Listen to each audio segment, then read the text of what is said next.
Nigeria faces significant debt challenges despite debt relief measures. The government has implemented policies such as programs as the Medium-Term Expenditure Framework, Debt Management Office, Presidential Enabling Business Environment Council, Economic Recovery and Growth Plan, Nigerian Sovereign Investment Authority, and Nigeria's Debt Relief Fund to manage the country's debt and ensure responsible borrowing.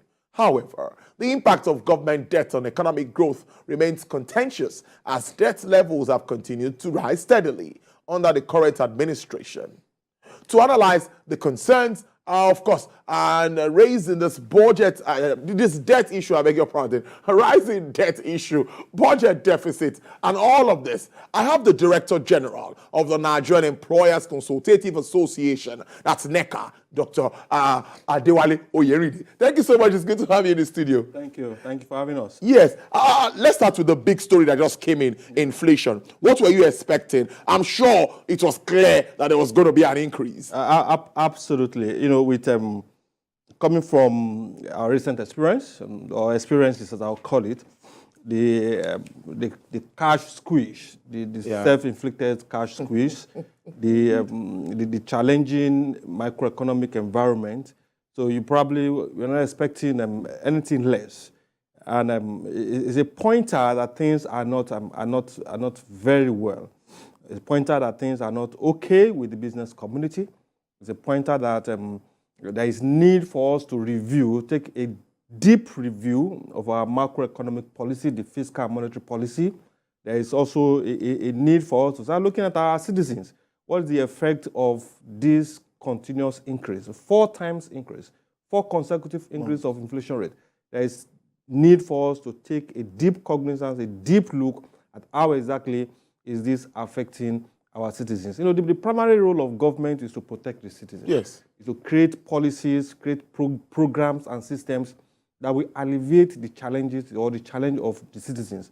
And if we are not doing that, then I think the right thing to do is to sit back and take a cursory look at all the policies that we have and see which one is not working. As someone said, it's better to be inconsistent than to continue in error.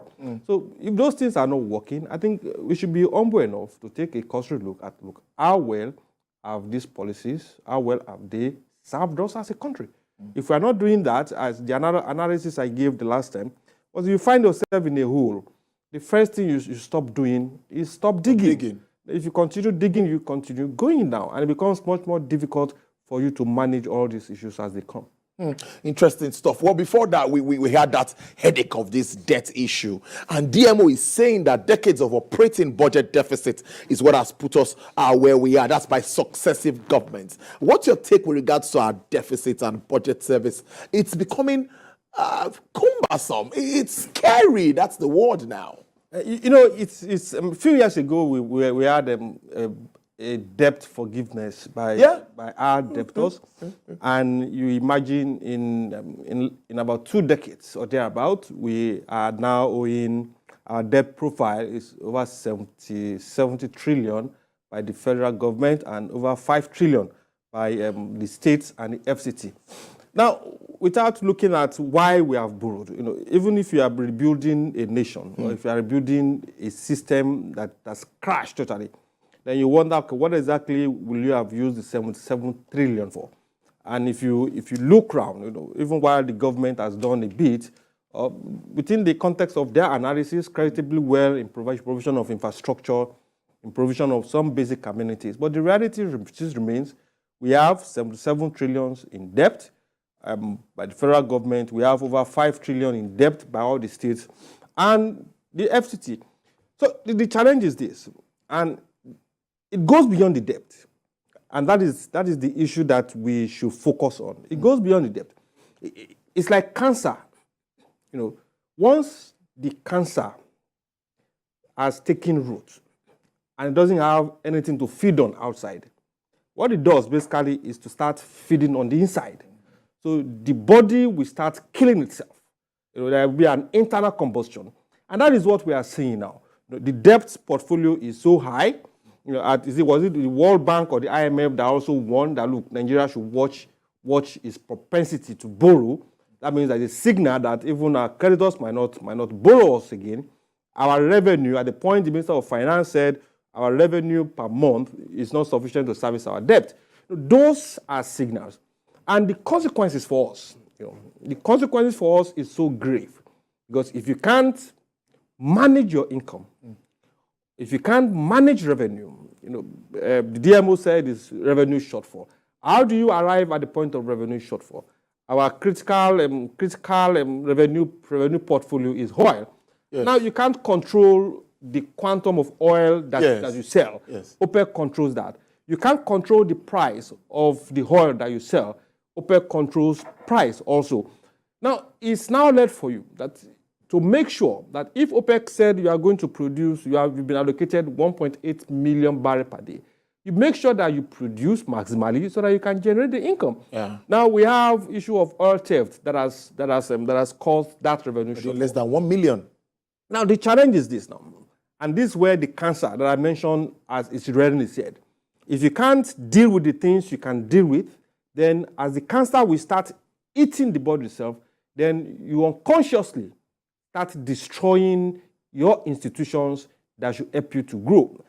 Recently, there is this fiscal policy measures that came up, and we have made representation to the powers that be, to the Minister of Finance, to the President. You cannot continue to tax and overtax organizations in the manufacturing sector, in the larger business community. You cannot continue to tax them because you are looking for revenue. It's a double-edged sword. Yeah. The more you tax them, the more it becomes difficult for them to operate. The more it becomes difficult for them to operate, the more they will look at their own systems and do the needful. First, those taxes, probably part of it will go back to the citizens, to the consumers whose purchasing power is already eroded. Some of those taxes, if they can bear it, they probably will shut down or move to other climes. If they shut down or they reduce their production capacity, they will lay off staff. Now, you are making revenue. Because you want to generate revenue, you've created so many other problems in the context of unemployment. You've encouraged smuggling. You've encouraged the counterfeiting of goods and services. And you've created a monster in unemployment rate. So our view is this. Look, government need to apply deliberately, stick to the fiscal policy measures, stick to the fiscal discipline measures that it has created for itself. If we don't go back and deal with our indiscipline, our recklessness in borrowing and our recklessness in spending, we will continue to borrow and continue to create burdens for organized businesses and continue to create burdens for generations yet unborn. Some will argue that borrowing really might not be the problem, is what you channel the resources to. That's what some would argue. And on the other side, I would also have to ask that, what other options do we have if we don't borrow at this time? Borrowing itself is not a bad thing in the context of organized businesses. You borrow for productive activities. We borrow to fund projects that can pay its own debt. Unfortunately, we have not been doing that. 2 weeks ago, there was a report that the Nigerian Railway borrowed so much to establish and then made so little that they could not even meet their obligations. So if it is so easy to run a business, then why has the government not been able to run the Nigerian Railway? So why we say, well, what are the options available? You control the things you can control. We have oil, and oil remains the mainstay for us. Then why can't we deal with the issue of oil theft? A lot has been done in recent weeks or recent months, but why can't we face the issue of oil theft squarely? If you can and increase production. If you can increase production, you meet your OPEC quota. For us, we feel it's not rocket science. Meet your OPEC quota. You make the quantum of dollars that you can make. Then we deal with the issue of fuel subsidy. Yeah, fuel subsidy removal the conversation was postponed to, probably because basically we postponed the evil days. It has been postponed now. Let's deal with the issue of refineries. Why can't our refineries work? If you deal with the issue of refineries, the quantum of money, cash, that you are spending on subsidy, over 6-7 trillions. As at the last count last week, we had that subsidy for 2023 might run into 8 trillion. If you can save that quantum of cash on subsidy, if you can deal with your issues of oil theft, You have enough cash, sufficient cash to meet your basic needs.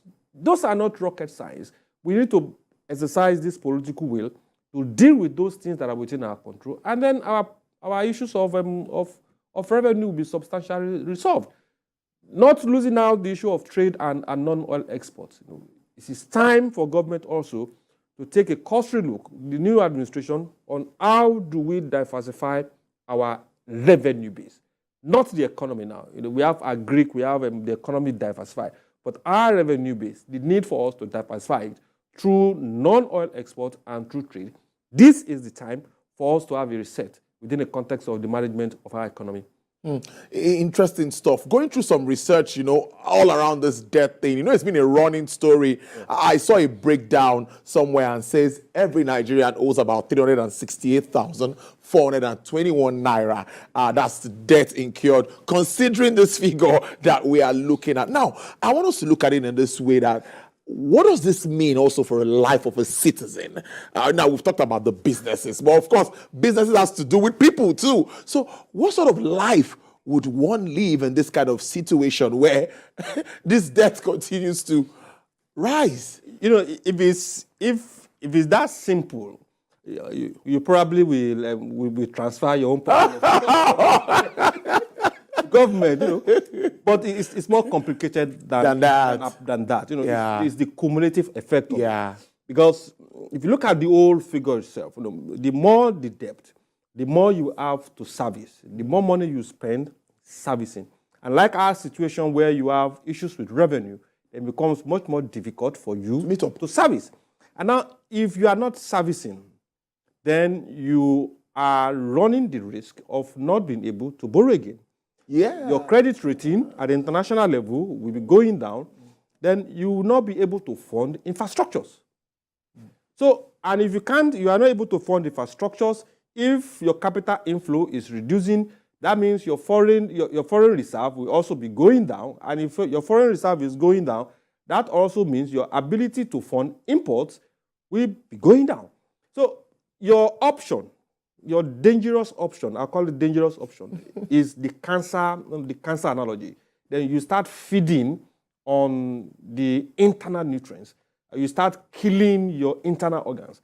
And those internal organs for us is organized businesses. If you can't meet that, then where government will focus on, look at organized businesses and let's increase tax. And the more you are increasing tax, the more you are incapacitating that sector or that group. And the more you incapacitate them, the more problems you are causing for yourself. As I mentioned, inflation will naturally increase, as we have seen. Your unemployment rate will increase. You encourage smuggling because if the local businesses are not competitive, then you make smuggling, you make it quite interesting for people to smuggle. You make doing businesses outside your shores, you make it much more interesting. And it's I said, it's a double-edged sword for us with the Africa Continental Free Trade. Exactly. I wanted to say, where are we? We've been talking about it. Are we taking our place? It's saddening. It's really saddening. And we have made representation to the Minister of Finance. We've made representation to the government to say, look, the 2023 fiscal and monetary measures that just came out that propose to increase excise duty across board between 20 to 100%. The new green tax that is introduced, we've appealed to government. And look, this is not the time to increase this. Let government magnanimously suspend the implementation of that 2023 fiscal monetary pressures. And let's go back to the 2022 roadmap. There's a roadmap that has specified how these things should be handled between 2022 and 2024. And in the middle of 2023, we are changing the goalposts and sending a dangerous signal to foreign investors. Because if your policies are not stable, if within the twinkle of an eye, there's policy somersault, then a rational investor will think twice before bringing investments to this country. And the less investment we have, the less our capacity to grow.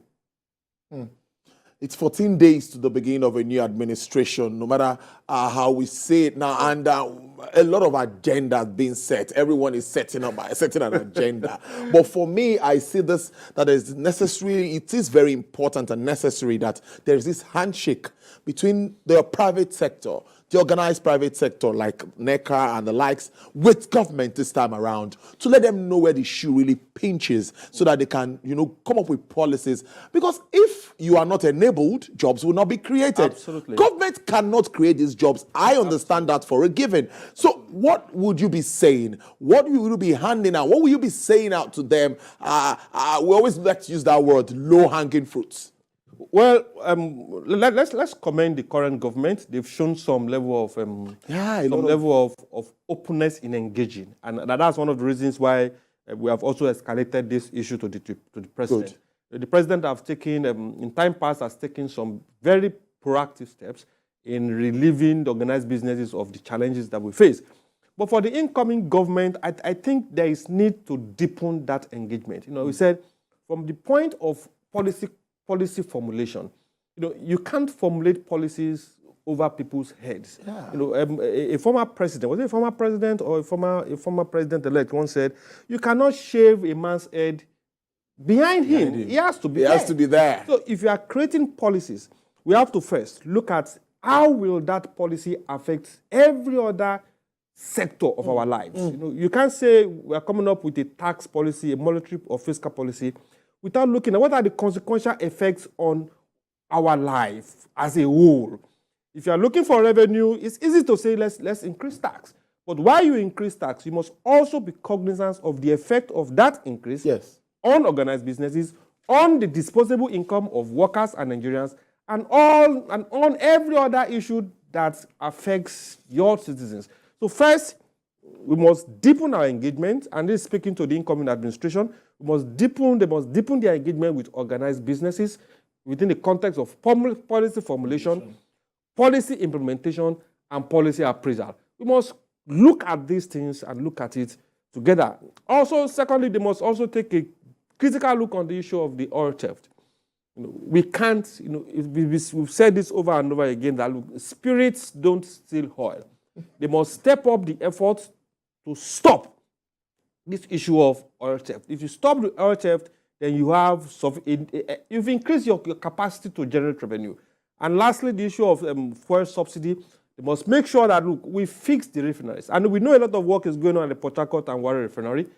We must couple with the private that we expect that to come up in the beautiful and wonderful work that Dangote has done in Bejuleki. Yeah. Coupled with that, then in a short while, we should be able to deal with this issue of fuel subsidy and save that quantum of money. It's a huge amount of money that can save us all the stress. Then the focus on tax, the focus on tax we then progressively reduce. We don't have problems with tax in the organized private sector, but the tax must be fair, it must be reasonable, and it must be within the context of the realities of our economy.